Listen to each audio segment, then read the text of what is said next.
Great. Once upon a time, in a gloomy castle on a lonely hill, where there were 13 clocks that wouldn't go, there lived a cold, aggressive duke and his niece, the Princess Saralinda. She was warm in every wind and weather, but he was always cold. His hands were as cold as his smile, and almost as cold as his heart. He wore gloves when he was asleep, and he wore gloves when he was awake, which made it difficult for him to pick up pins or coins or the kernels of nuts, or to tear the wings from nightingales.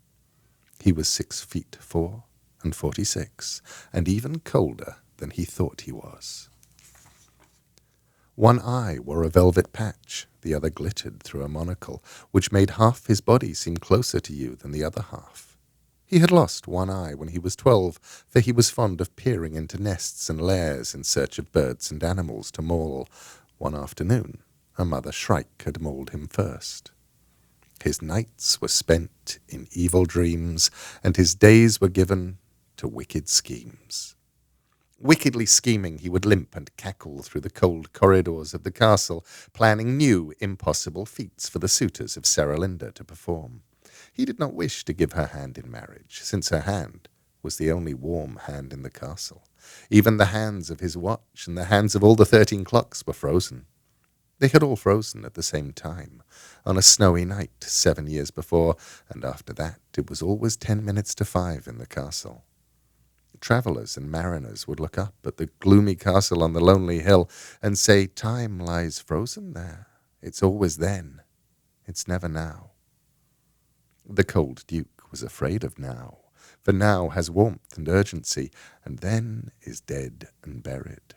Now might bring a certain night of gay and shining courage. But no, the cold duke muttered, the prince will break himself against a new and awful labour, a place too high to reach, a thing too far to find, a burden too heavy to lift.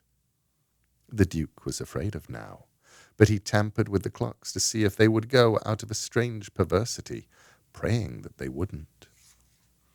Tinkers and tinkerers, and a few wizards who happened by tried to start the clocks with tools or magic words, or by shaking them and cursing, but nothing whirred or ticked.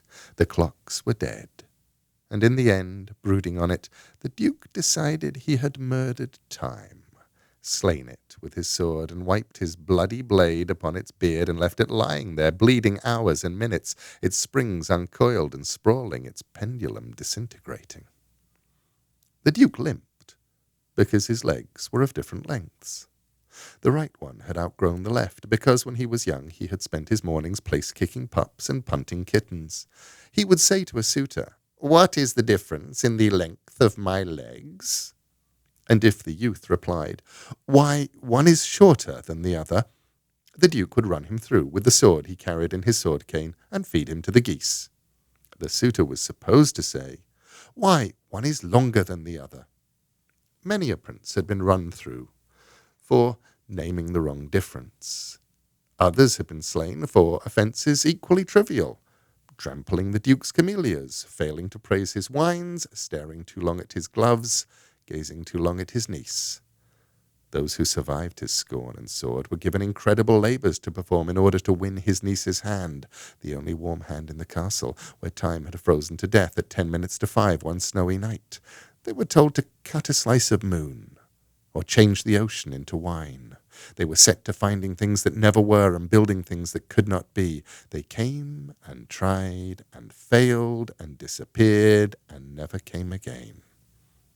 And some, as I have said, were slain for using names that start with X, or dropping spoons, or wearing rings, or speaking disrespectfully of sin.